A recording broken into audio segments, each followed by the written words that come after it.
último seminário de cada mês, em parceria, então, com a La Cause do Bebê, né, o tema é sempre em torno do bebê, né, então eu gostaria de agradecer aí essa oportunidade, toda a organização, tanto do Instituto Mangabe quanto da La Cause do Bebê. Eu preparei um texto para hoje, vou apresentá-lo e aos poucos, no final também espero que a gente tenha um tempo para troca, né, para poder dialogar um pouco. Minha clínica com bebês, crianças pequenas e crianças nomeadas como autistas, ela tem me levado a questionar várias formulações teóricas que fazem parte do arcabouço psicanalítico. Meu trabalho clínico é dentro do campo psicanalítico, mas, sobretudo, para o campo psicanalítico, na busca de revigorar e produzir novos conceitos. Tenho, assim, me apoiado em saberes que advêm de disciplinas fronteiriças, né, com o campo da linguagem. Por exemplo, linguística, filosofia, lógica, semiótica, do campo das ciências do corpo também, pensando aqui na biologia, neurociências, neurologia, pediatria, psiquiatria, obstetrícia, e das ciências humanas, antropologia e sociologia. Recentemente, este trabalho de pesquisa que venho realizando despertou o interesse de um renomado pesquisador e professor do Collège de France e diretor do Laboratório de Fisiologia da Percepção e da Ação, o professor Alain Bertos, para a criação de pesquisas sobre a intencionalidade e a noção de corpo no bebê. Né? Projeto esse que eu compartilho também com o professor Michel Bottibola. É deste lugar que falo hoje com vocês. A partir de um longo percurso de trabalho clínico e de pesquisa com o bebê, e deve-se a eles a trajetória de busca e encontros com as diferentes disciplinas que formam o que venho compondo. O tema de hoje faz parte deste conjunto de reflexões clínicas e pesquisa, pois o bebê que venho recebendo por meio de trabalho direto e por supervisões tem se mostrado de forma muito diferente daquele que se encontra presente na obra de Freud, do final do século XIX, início do século XX, e do de Lacan, da primeira metade deste mesmo século. Não é preciso dizer que esta prática que exerço não estava presente em nenhum dos dois casos, mesmo por aqueles que trabalhavam no seu entorno. Hoje, nós sabemos, por meio de muitas pesquisas espalhadas por diversos laboratórios em diferentes países, que o bebê possui enormes capacidades, que vão muito além da sua aparente imaturidade física.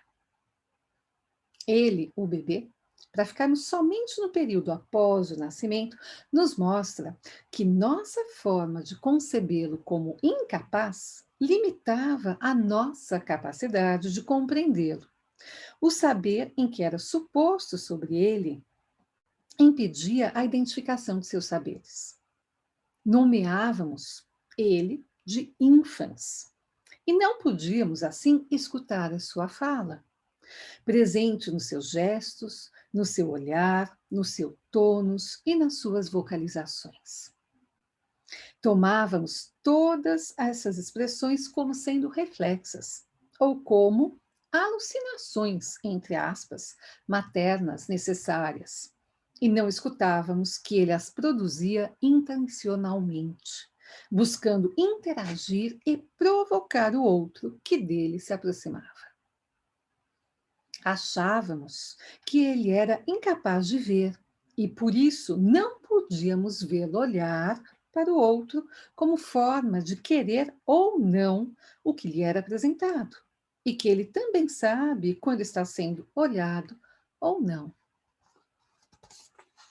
No campo da língua, acreditávamos que ele aprenderia a língua somente a partir do seu primeiro ano de vida.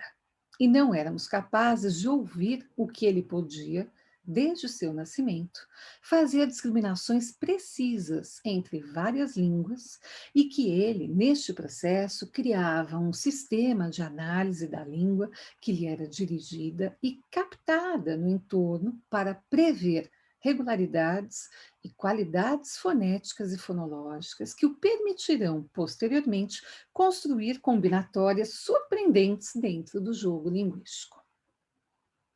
Ainda mais surpreendente e grave também, não sabíamos que ele sentia dor e por isso fazíamos, e ainda hoje, por vezes, fazemos processos cirúrgicos invasivos sem qualquer analgesia.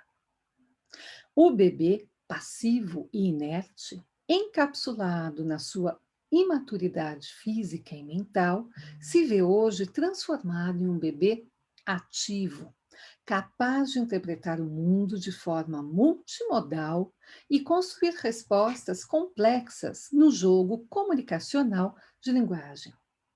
Esta linguagem multimodalizada lhe permite conceber, desde os seus primórdios, uma imagem de si, do outro e do mundo. Os estudos nos mostram, e eles são vários, que quando mudamos o paradigma de investigação, nós podemos encontrar respostas diferentes. Aliado ao avanço tecnológico dos registros, pensando aqui, por exemplo, como antes só podíamos usar foto, depois passamos ao uso do vídeo, ao eye tracking e, finalmente, imageria cerebral. E também o avanço em relação às análises. Né? Só para citar aqui, eu coordeno um grupo de pesquisa no qual temos usado como metodologia microanálise de filme. Então, com o uso de software, com tecnologias que neste momento nos permitem ver mais do que víamos antes. Então, vemos que as pesquisas avançaram e elas nos mostram que o bebê não parte de um zero para uma aquisição, tampouco ele é pré-programado.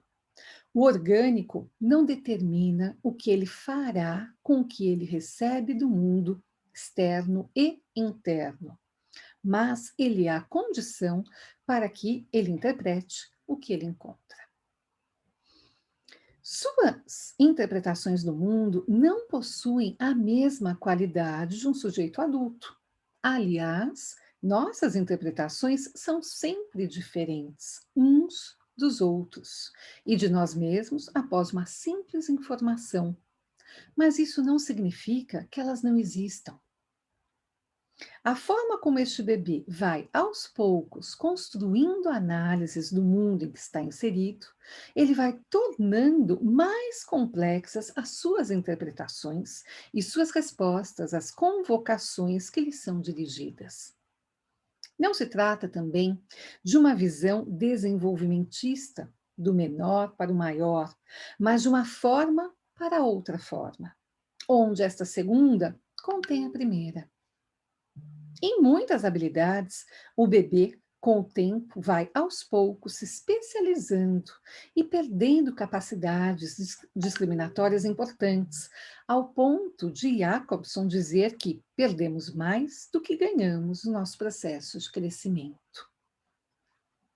Os trabalhos, neste momento, apontam cada vez mais para a direção de sustentarmos que o bebê humano, longe de ser incompleto, apresenta uma enorme capacidade analítica que vai permitir que ele possa ser capaz de advir nos ambientes mais diversos e mesmo hostis à sobrevivência humana. Para a releitura que venho propor neste texto, os trabalhos de Colin Trevartan ocupam um lugar de extrema importância, que vem, mesmo com os seus 90 anos recém-completados, produzindo trabalhos com a sua equipe que revelam a intencionalidade do bebê e a forma como ele provoca o outro para com ele interagir. Ele nos apresenta um bebê que pode nos ensinar muito sobre o que nos tornamos. Ele pode ser o nosso professor. Título do livro do Trevartan. desde que saibamos reconhecer o valor daquilo que ele nos ensina. É preciso reconhecer o seu saber.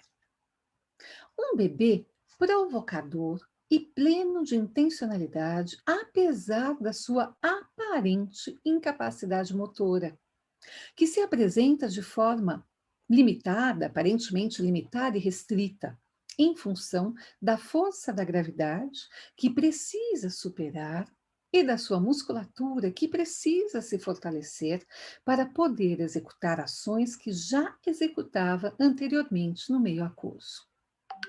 Os seus esforços para superar estas adversidades o fortalecem e o mantêm ativo no trabalho de interpretar o mundo que está descobrindo.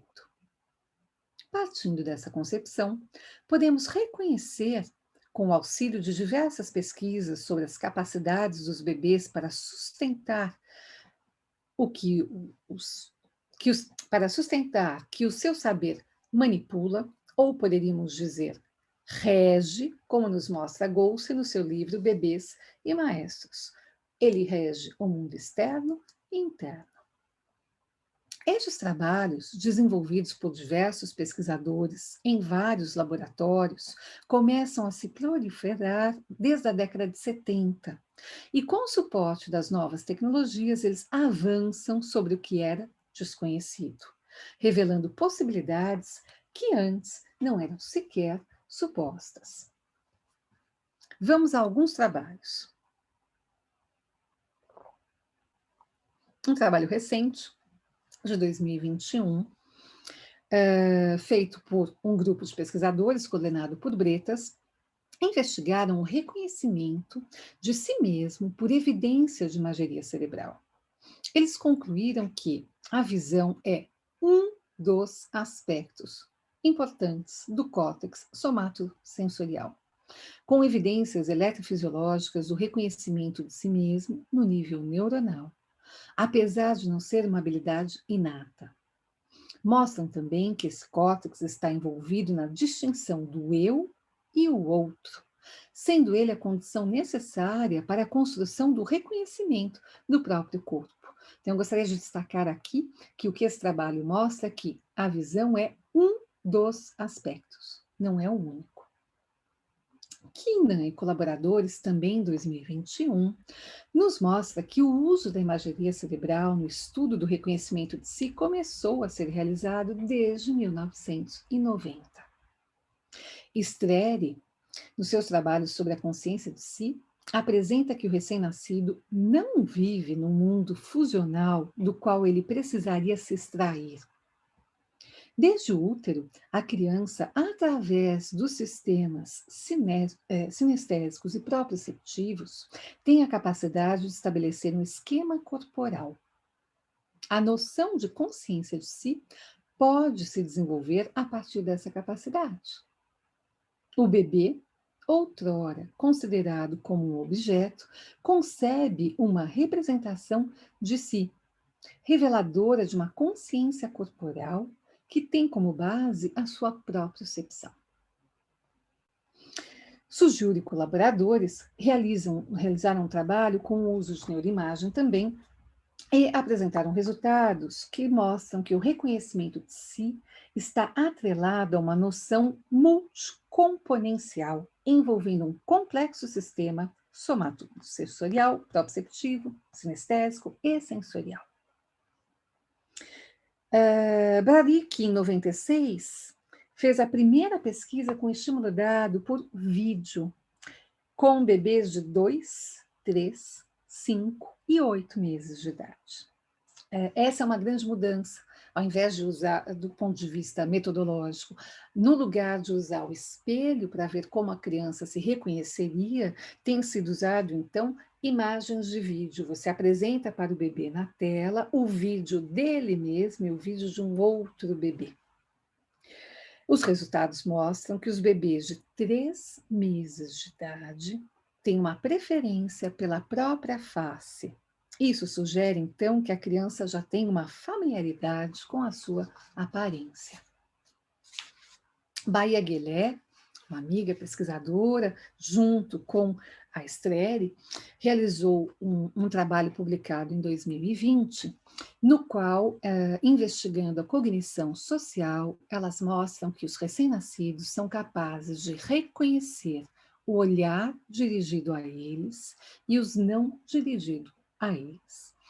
Os resultados deste trabalho mostram que os bebês, desde o nascimento, diferenciam diferentes tipos de olhar e são capazes de perceber se estão sendo olhados ou não. Então, essa é uma pesquisa interessantíssima, no qual eles apresentaram, elas, é um grupo de mulheres, apresentaram aos bebês na tela imagens da mesma pessoa, então é a mesma pessoa vestida da mesma forma, cabelo preso do mesmo jeito, e em uma imagem a pessoa olha de forma direta, e na outra imagem ela olha aquele olhar que perpassa, né? Não sei se no Zoom isso fica muito claro, mas imaginem, a gente sabe quando alguém está olhando diretamente para nós, e quando alguém olha a nossa direção, mas o olhar não é um olhar dirigido a nós. É muito sutil.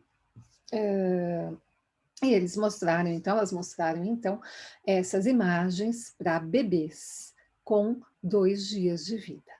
E os bebês preferem a imagem da foto que tem um olhar dirigido, em contraposição àquele olhar que está na sua direção, mas que não é dirigido a você, aos 2 dias de vida. Né? Então, isso já nos mostra como o bebê é capaz de interpretar a forma que o outro está olhando para ele. Um trabalho mais antigo, clássico da década de 70, do Papuzek, fazem parte dos primeiros pesquisadores, um casal, Papuzek e Papuzek, em 74, eles foram os primeiros pesquisadores a utilizar o registro em vídeo para testar a diferenciação de si mesmo e no bebê. Eles apresentavam para bebês, neste caso, com 5 meses de idade, uma imagem de vídeo feita em tempo real e depois uma outra imagem do próprio bebê gravada anteriormente, mostrando que os bebês preferem a primeira imagem gravada. Broch e colaboradores, em 2010, testaram crianças de 12 a 17 meses de 5 países diferentes para investigar as diferenças culturais. E essas diferenças alteram de forma profunda o reconhecimento de si mesmo, questionando os resultados dos trabalhos que utilizam o teste de uma mancha vermelha no rosto. Não sei se todos vocês estão acostumados com essa metodologia, a gente pode discutir depois, mas é uma metodologia muito clássica, muito conhecida, usada em que você coloca uma mancha vermelhinha no rosto do bebê e, face ao espelho, você vê se ele vai tentar retirar a mancha que ele está vendo. Se ele tenta retirar a mancha, é porque ele reconheceu que aquele no espelho é ele. Mas esse trabalho, então, de 2010, investiga as diferenças culturais em relação a isso, né? Testando 5 países diferentes. Para concluir, bom, eu destaquei essa pesquisa para nós pensarmos se realmente é possível imaginar algo da ordem do universal em relação ao reconhecimento de si mesmo. Para concluir este breve percurso sobre as pesquisas que tratam da construção da consciência de si, o paradigma atual rompe com a ideia de que nós a desenvolvemos apenas sustentados na visão. Inúmeros trabalhos foram realizados nessa direção e as respostas foram sempre muito interessantes, pois elas já prescindiam da resposta verbal de confirmação, a partir de atos de percepção da diferença ou de interesse por sua imagem em detrimento da imagem de outrem. Mas as mais recentes pesquisas vão além, por considerar que a consciência de si, a imagem corporal, é multimodal. Nesse sentido, os trabalhos de Selma Freyberg, que já ocorreram, né, há mais de 50 anos, data dos seus primeiros trabalhos com crianças cegas, nos mostraram que essas crianças realizam esta operação sem o apoio visual, no mesmo tempo que as demais crianças, essas videntes. o que possibilitou que outros pesquisadores modulassem suas pesquisas para identificar os diversos fatores sensoriais, perceptuais envolvidos neste complexo sistema de autorreconhecimento e de construção da consciência de si de forma integrada pelo bebê. Então, esses trabalhos destaco aqui, da Selma Freiberg, não são recentes, né, e nos interessam muito para pensar como essa consciência de si ocorre nas crianças cegas ou com baixa visão, pois elas ocorrem bem, né, e então não é com a mesma modalidade. O bebê desmantelado, sem noção de seu corpo, unificado por uma imagem especular, sustentado pelo olhar, concebido pelo amparo de pesquisas etológicas e relatos de sujeitos adultos em estados delirantes, pode agora ser visto através de trabalhos de pesquisa realizados junto aos próprios bebês. Eles nos apontam para uma outra leitura do que se reconhecia como impotência e incapacidade, que levavam para uma concepção de passividade para um bebê que nos mostra via expressões multimodais, capacidades e saberes que podem ser reconhecidos em função dos suportes tecnológicos, mas, sobretudo, pelo reconhecimento de que os bebês são dotados de inúmeras capacidades. Os trabalhos de Alain Berthoz nos proporcionam uma condição de irmos além na produção de conhecimento sobre o bebê. Suas pesquisas no campo da propriocepção têm revelado que a noção de corpo e a consciência de si se constrói a partir de informações de sensibilidade profunda muscular, a somatosensorial. E que quando produzimos o movimento, recebemos informações sensoriais que ajudam a compor uma imagem do corpo. Podemos pensar, então, a partir dessa proposta do professor Alain Berthoz, que o feto, o bebê intraútero, já está fazendo esse processo. O tônus muscular é, para além de uma resposta a um acontecimento de prazer ou de desprazer, um conjunto complexo de informação do corpo do sujeito para ele mesmo. Assim, o reconhecimento de si não ocorre a partir do reconhecimento de sua própria imagem espelhada, como um parente digressivo. É preciso destacar que o espelho, tal como conhecemos hoje, foi inventado no século XIX e que uma versão anterior e bem restrita a pequenos grupos sociais data do século XII. Informações a esse sentido nós podemos ter no livro A História do Espelho, do Melchior Boni, que data de 1994. Ou seja, reconhecida a história, teríamos que criar uma hipótese extremamente absurda sobre os nossos ancestrais e a imagem do corpo unificada e a consequente consciência de si. O que podemos sustentar hoje é que a integração do corpo ocorre a partir da propriocepção e que isso já está presente mesmo antes do bebê vir ao mundo aéreo. O reconhecimento de si e do corpo integrado não é o mesmo que o reconhecimento da imagem no espelho. O reconhecimento da imagem no espelho é um processo de identificação com uma imagem especular, que participa da consciência de si como um desdobramento do que o bebê já está construindo pelos sistemas complexos, proprioceptivos, sinestésicos, auditivos, olfativos, gustativos, táteis e também visuais. Estes trabalhos, vindos de diversos campos, nos interrogam sobre o que tínhamos como verdade e nos convocam a rever.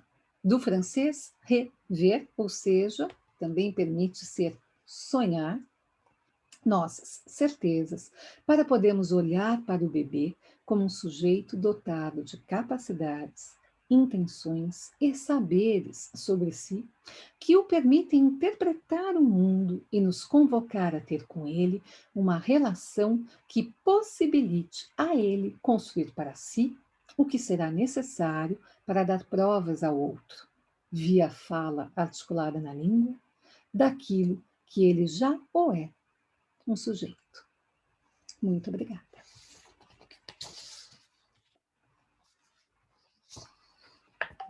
Muito obrigada, Érica. Podemos abrir para perguntas? Claro. Podem ir mandando no chat ou levantar a mão se quiserem perguntar aí com o microfone. Já temos alguns comentários aqui no chat. Vamos ver aqui. O primeiro foi a Magda, né, Magda? Boa noite. Então, acho que eu posso escrever... Perguntando dos pesquisadores. Isso. Então, cadê? Deixa eu ver. A minha habilidade para escrever aqui no chat ao mesmo tempo.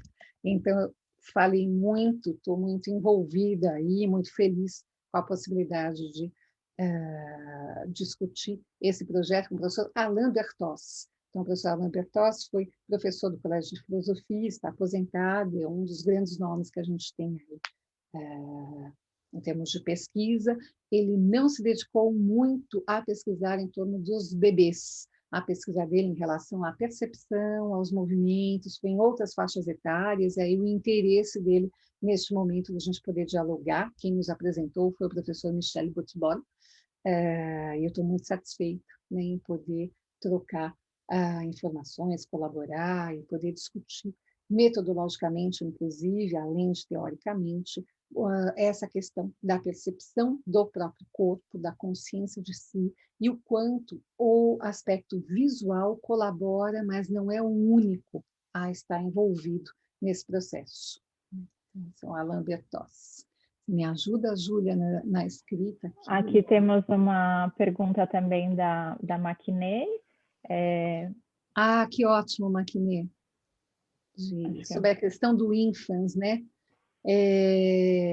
Obrigada, Maquinê, a gente está por aí.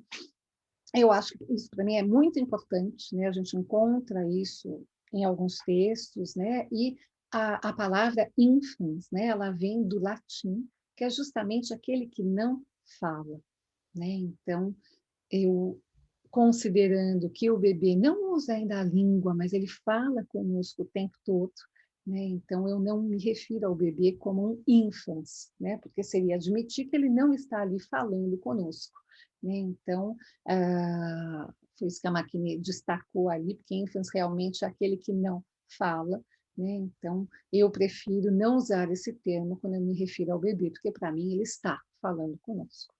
Então eu digo bebê, né?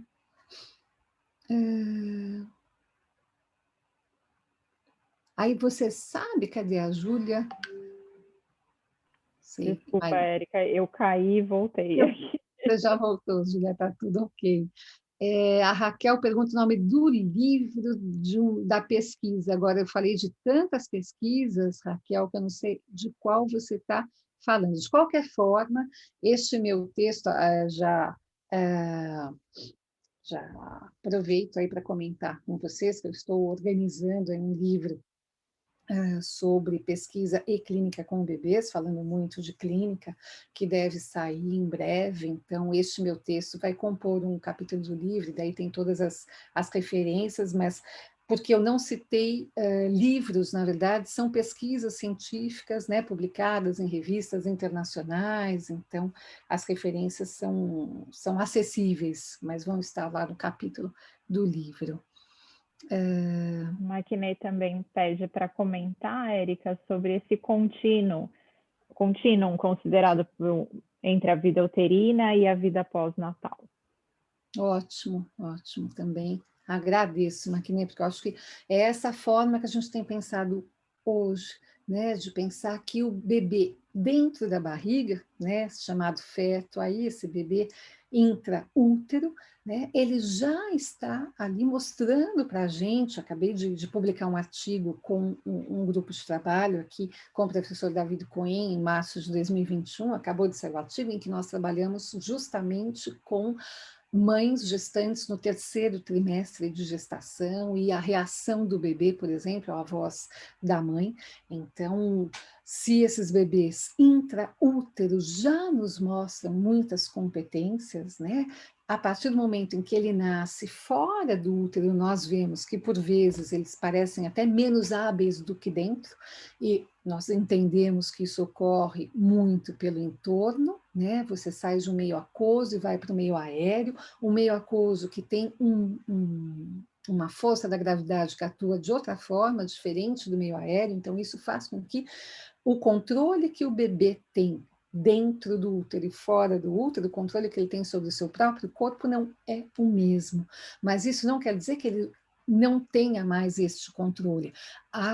O espaço onde ele está agora não favorece que ele tenha o controle como ele tinha antes. Estou pensando, por exemplo, nos trabalhos também já de algumas décadas aí, da Pioncelli, pesquisadora italiana, que demonstrou que há uma diferença na velocidade do movimento que o bebê faz quando ele vai levar a mão até a boca ou até os olhos.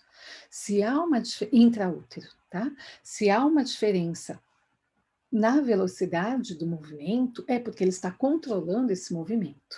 E ele tem uma intenção de onde ele vai com a mão dele, se é até a boca ou se é até os olhos. Então, fora do útero depois, nos primeiros dias de vida, na primeira semana, a gente vê que o bebê não é capaz de fazer isso. Mas ele não perdeu a habilidade. O que mudou? O meio onde ele está. Então, o que acontece agora? Ele é submetido à força da gravidade de forma diferente do que ele era antes, porque ele está no meio aéreo, e além disso, ele não tem ainda força muscular para trazer os seus braços para a linha média, o que dentro do útero ele conseguia fazer. Então, nós vemos que ele tinha um controle maior do seu corpo dentro, mas ele continua tendo condições de programar este controle do corpo, porém, ele não tem agora força muscular, ele não consegue ainda superar o efeito da força da gravidade sobre o próprio corpo. Mas eu concordo plenamente com a Maquinetti que a gente pode hoje pensar num contínuo, o que ele já fazia dentro do útero e o que ele passa a fazer fora do útero, né? É difícil a gente pensar que um bebê, por exemplo, um bebê a termo que nasce de 40 semanas de gestação, que com 39 e 6 dias ele seja diferente do bebê que nasce com 40 e no dia seguinte tem 40 semanas e um dia, né? O corpo dele é um processo contínuo, né? Então não tem essa diferença que antes pensávamos entre o feto e o bebê. Aí, inclusive, a minha dificuldade em chamar o feto de feto, né? Porque ele é um bebê intraútero. Tá? Mas obrigada, Maquine. Acho que tem aqui uma mão levantada. Acho que o Ótimo. Nelson é Então o vamos lá para. primeiro. Tá bom. Cristina que levantou primeiro e depois Nelson? O Nelson, ele levantou primeiro Ah, então e tá bom. sumiu e voltou para mim, mas Tá eu aqui, não o tenho Nelson também está certeza. aqui. Pode abrir o microfone, Nelson. Depois é a Cristina. Boa noite, Érica. Obrigado Olá. pelas falas. Olá, tudo bem? A gente, de longa data, acredita nesse contínuo e sabe que a diferença, exatamente como você mencionou, do meio e que dentro do útero, pela falta de gravidade, pelo líquido, o bebê é integrado. Ele tem uma noção de cabeça, de corpo, de membros, e que isso, evidentemente, com a ação da gravidade, se perde. Isso é um Uhum. dado interessante porque faz com que a pessoa que cuida ou a pessoa que examina procure ajudá-lo a refazer ou a manter essa integração corporal, fazendo com que ele se toque. Toque o rosto, toque o tronco, toque os membros. E isso é interessante, inclusive, durante o exame do bebê, porque você mantém um bebê organizado. Uhum. Tira dele essa noção de que, de repente, onde está a minha cabeça, onde está o meu pé, que dentro do útero ele conseguia fazer de uma forma bastante tranquila, né? Porque as Uhum. condições ambientais permitem isso. A minha pergunta vai agora em função do reconhecimento facial que você Uhum. mencionou. A Uhum. princípio, pelo menos até onde eu sei, eu não tenho conhecimento do bebê saber reconhecer a sua própria face. Uhum. E como essa resposta, nas pesquisas que você menciona, ele fazer esse reconhecimento extrauterino, sem ter, evidentemente, uma noção dessa visagem anterior. Uhum. É muito interessante, as pesquisas que estão saindo são surpreendentes, Nelson. Você está se referindo a uma pesquisa, eu queria detalhar duas aqui nesse sentido. Essa do reconhecimento facial, os bebês já têm 3 meses. Então, ele teve um momento aí de experiência, a gente sabe que não é só de espelho que o bebê pode ver isso, né? Porque, inclusive, em época de pandemia, as famílias usaram tela para falar com os avós, então, de alguma forma, não é mostrando o espelho, mas aqui, como estamos nós todos no Zoom, a gente também se vê enquanto fala, que é algo novo, que não existia antes, né? E não apenas o espelho, mas assim, um reflexo, né? A janela, quer dizer, esse bebê, 3 meses foram suficientes, e não que ele não faça com menos. A metodologia utilizada, ela é confiável a partir de 3 meses. Não quer dizer que um bebê de 2 não faça, mas não foi testado ainda num bebê com menos de 3 meses de idade. Mas o bebê aos 3 meses de idade, ele reconheceu o rosto dele em comparação com um outro rosto também de um bebê, inclusive. Mas o que tem me fascinado bastante também, Nelson, é essa pesquisa da Bahia Guilé, em que ela mostra aos 2 dias de vida, porque daí é muito, muito recente, né? 2 dias de vida antes de sair da maternidade, que é mais fácil você ter acesso aos bebês, etc. Então, os bebês muito pequenininhos. Primeiro dia de vida não se faz nenhum tipo de teste com o bebê nas primeiras 24 horas, se respeita aí o ritmo do bebê e da sua mãe, então só a partir do 2º dia de vida aí, então em torno de 48 horas, foi a média de idade dos bebês da pesquisa da Bahia Guilé, é que eles viram que o bebê prefere a imagem do adulto quando o olhar é dirigido a você. Eu acho isso formidável, porque no trabalho eles colocaram as fotos, é muito parecido uma com outra.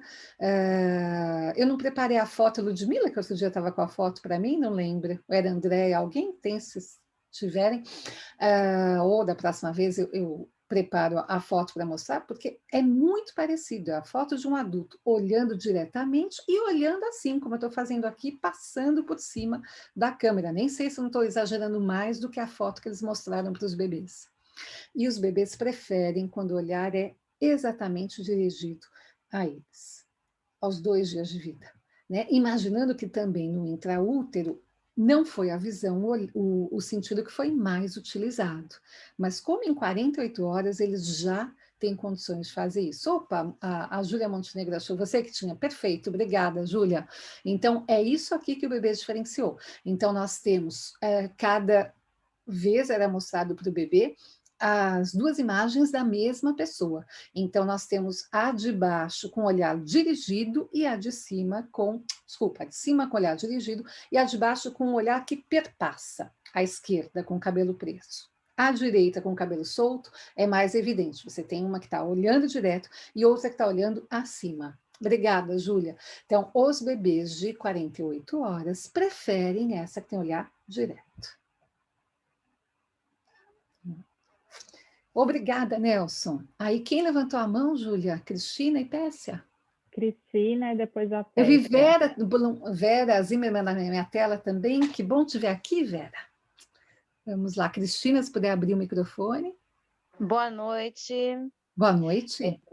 A pergunta que eu ia fazer, o Nelson já fez, já tirei a dúvida já. Muito obrigada. Tá ótimo, obrigada a você. Então, Péssia? Não está aberto, Péssia. E agora sim. tá? Tá, que bom te ver. Boa noite, Érica. Que prazer em ouvi-la, que gostoso ouvir essas pesquisas, realmente não tem coisa melhor do que isso. Então, uma das coisas que o Preston fala, e que você não mencionou, Preston, é que realmente os movimentos gerais dentro do útero, intraútero, eles têm esse contínuo, esse próprio movimento geral, até 3 meses de idade. Eles são chamados movimentos gerais, antes de 40 semanas, e depois são chamados de Writing Movement, né? Mas que, na realidade, são os mesmos tipos de movimentos, só com uma não tão extensos, certo? E o colega que falou agora de Tukal, o Nelson, que eu achei maravilhoso o que ele falou, que realmente o próprio bebê vem sozinho. Se você observa um bebê, inclusive um bebê pré-termo, ele vem sozinho a mexer no rosto dele, ou no cabelo, ou ele se toca. Isso faz parte da avaliação do Preston, porque não é só o movimento geral, mas sim o quanto ele se toca, o quanto ele toca alguma parte do corpo, porque isso é muito importante. Então, isso que você mencionou, da velocidade de chegar até a boca ou até o olho, intraútero, é diferente do que quando ele está extraútero. Isso é perfeitamente natural, perfeitamente normal acontecer, e ele, aos poucos, quer dizer, nessa rapidez de desenvolvimento, esse bebê neonato, ele vê que a velocidade, que se ele vai muito rápido, ele se machuca. Então, ele vem mais lento, ele rapidinho, ele mesmo se organiza para fazer isso. Mas tem uma coisa que eu quero te falar. Uma vez eu fui chamada... Posso continuar ou você quer que eu fale? Pode, claro. Uma vez eu fui chamada para fazer uma avaliação do Brazelton num bebê de 24 horas que não parava de chorar. E você sabe que, a partir de 20 semanas, o bebê traz a mão na boca, né? Isso é muito importante. E essa mãe era uma fisioterapeuta muito experiente, etc. Estava a mamãe, papai, todo mundo, 24 horas esse bebê chorando. E uma das coisas que a gente faz no Brazelton é colocar o bebê em prono, posição de bruços. Para observar também como é que ele faz. Então, o bebê estava chorando o tempo inteiro, eu pedi licença para pegar o bebê da mamãe e coloquei o bebê em prono. Gente, olha a sensibilidade que um bebê recém-nascido, de termo, faz. Ele traz a mão, quando ele está em prono, para a boca, começa a sugar e para de chorar.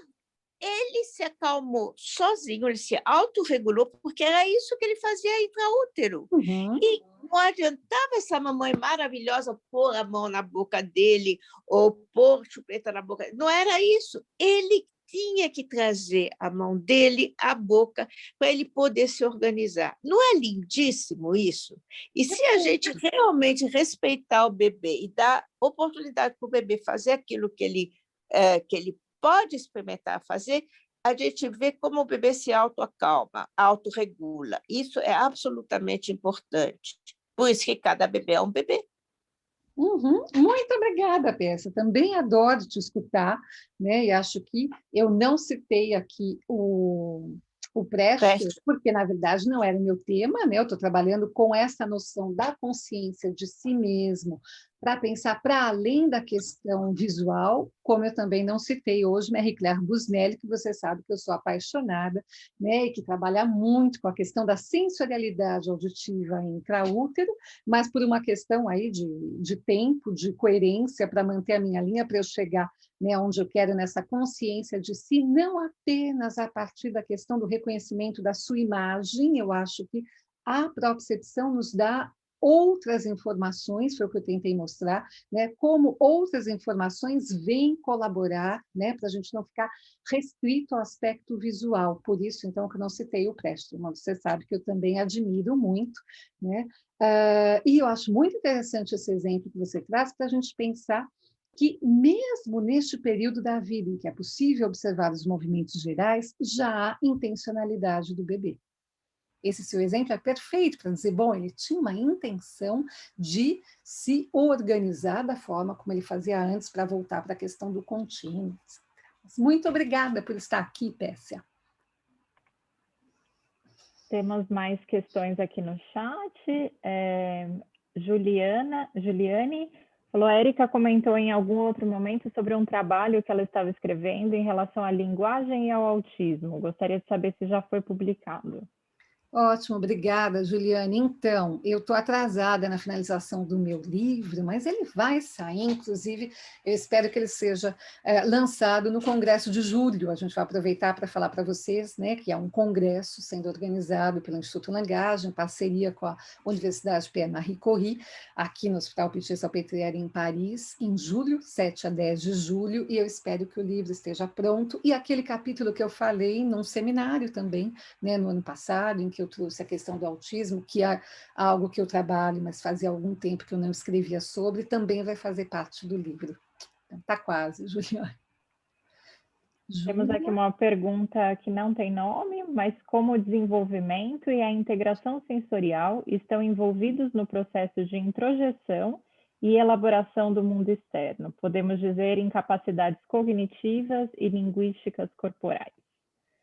Ok, não sei, né, quem escreveu. Depois conta para a gente qual é o seu nome, para a gente saber que está lá Galaxy S20, né? Mas é uma forma de ler, né? Estou pensando que se você falou em integração sensorial, você deve estar pensando na proposta americana de integração sensorial, que também vai pensar em como todos os sentidos são integrados, né? Eu acho que a gente tem que, foi o que eu tentei fazer hoje, pensar nos sentidos de forma complementares, né? Eu tentei destacar hoje a questão da propriocepção, né? Porque às vezes a gente não destaca tanto, a gente fala em audição, em visão, a propriocepção também é uma forma, né, do bebê estar reconhecendo construindo esse reconhecimento do seu próprio corpo, reconhecimento de si, né? Então, acho que todos esses elementos estão integrados, né? E depois a gente ainda vai acrescentar isso. Aí a questão linguística, mas a linguística pensando do ponto de vista de código linguístico, língua, mas desde este momento esse bebê já é dotado de linguagem, né? Para a gente fazer essa distinção também. Júlia, você Quem está fazendo essa pergunta é a Camila Franco, que é Galaxy S20. Não sei se Camila Franco foi minha aluna, eu já tive uma aluna, Camila Franco. Se foi, me fala sim, vou ficar feliz. Acho que a Gláucia estava querendo fazer uma pergunta, Gláucia. Você consegue abrir o microfone? Ok. É rapidinho, é só uma vivência que assim, eu fiquei encantada hoje. Eu acho que vocês vão, eu tenho 35 anos ou mais de neonatologia, de estar ali na sala de parto, logo após. E aí a Érica foi falando e eu lembrando da maternidade, e uma coisa que assim, me impactou, porque sempre, às vezes, você vai no quarto fazer o primeiro exame, que é feito em torno de 4 horas a 8 horas de vida, e a mãe, às vezes, está com uma luvinha na mão. Por que a luvinha? Porque ele está arranhando o rosto, doutora. Elas nunca falam que ele está arranhando o braço, que ele está arranhando a perna, está arranhando o rosto. Então, isso eu ouvi milhões de vezes. Na hora que a Érica fala, isso me impacta. Então, quer dizer, ele está buscando já isso. Uhum. E a segunda coisa rápida, que às vezes a gente tem muita dificuldade, a mãe, você chega para ajudar a amamentar. A mãe está com dificuldade porque a técnica, ele está desorganizado, porque a técnica de enfermagem, um pouco desavisada, ela fala, é uma mão para trás e outra para frente. Então, ela tira as mãos que intra-útero estão na linha média. Ele suga porque ele está com as mãos na linha média. Então, a gente sabe que se a gente põe ele, as duas mãozinhas juntas, ele encostadinho nela, ele suga avidamente o peito. Sendo que você põe o braço para trás, ele não faz isso. Ele desorganiza e não consegue sugar. Né? Então, eram esses dois relatos só que eu queria colocar aqui, assim, e agradecer a oportunidade, que eu acho que vai abrindo o leque de uma coisa que você enxerga, mas ainda não tinha essa compreensão nossa, e que vai clareando à medida que vocês vão se colocando. Tá? Muito obrigada, Gláucia. Júlia? Bom, acho que temos aqui muitos elogios, né? A Érica, tem um elogio aqui da Luciene, genial, Érica. Você, com sua ousadia e consistência, está escrevendo a história da psicanálise de bebês no século XXI. Obrigada, Luciene, pelo comentário aí. Acho que, deixa eu ver. Obrigada, se eu tenho aqui alguma pergunta. Acho que, não sei se na mão a Ellen tem o folder do Congresso, se a gente puder colocar nesse último minuto. Então, é a 7ª edição do Congresso Internacional Transdisciplinar em torno do bebê, 7 a 10 de julho esse ano. à distância, né? Nós prorrogamos o prazo, nesse folder está 19, mas houve aí uma prorrogação até segunda-feira, 3 de maio, é possível submeter trabalhos para apresentação oral ou pôster, vão ter vários conferencistas, vários convidados, aproveitar para dizer que vários de vocês que eu sei que estão circulando por aqui já se inscreveram, Pécia também já se inscreveu, vai falar sobre movimentos gerais, então esperem poder encontrá-los lá no Congresso, acho que vai valer a pena, vai ser tudo via Zoom, como nós já organizamos o Congresso de julho de 2020, né, que foi muito agradável, apesar da distância, nós nos sentimos muito próximos e as trocas foram muito produtivas, então, este ano, espero que aconteça no mesmo formato, da mesma forma, que a gente consiga conversar em torno do bebê. Obrigada, Ellen, se você quiser tirar a imagem. Júlia, se você quiser encerrar. Naman, não sei se vai ficar gravado, se você quiser dar notícia. O Nelson, acho que tem uma última palavra, Nelson. Pode abrir. Na verdade, é uma pergunta. É horário Paris, né? Olha, ótima pergunta, Nelson, que bom, porque como nós também temos franceses participando, na verdade, no último congresso nós tivemos colegas de 9 países diferentes, então a gente tenta organizar aí o fuso horário, e o que nós fizemos, então, para contemplar os brasileiros e os franceses, é que para os brasileiros vai acontecer manhã e tarde, e para os franceses vai ser o equivalente à tarde e noite. Então, para nós, começa às 8 da manhã, para os brasileiros, e vai até 5 da tarde, mais ou menos. E para os franceses vai começar à 1 da tarde e vai até de noite. Mas aqui vai ser verão, nessa época do ano, então o dia é longo, não tem problema os franceses ficarem no congresso até às 10 da noite. Mas obrigada pela questão, Nelson. Ótimo. Érica, também recebi aqui perguntas sobre a La Cause de Bebê, se a gente está recebendo as cartas de interesse, então sim, a La Cause de Bebê fica, né, recebendo aí os novos membros e né, as demandas de filiação durante o ano todo, então é só entrar no nosso Instagram, né, que é La Cause des Bebês, com S no final, e aí tem todas as informações, tem como se filiar, precisa preencher primeiro um formulário e mandar a carta de interesse, elas são avaliadas e a gente dá aí a resposta. Então vai ser um prazer receber aí os que querem participar da La Cause de Bebê. E eu que agradeço a oportunidade de poder falar, né, dessa clínica de bebês e desse bebê ativo aí, como nós podemos escutar, então, esse bebê na nossa clínica. Então, agradeço imensamente a todos e a todas, né, espero vê-los em breve.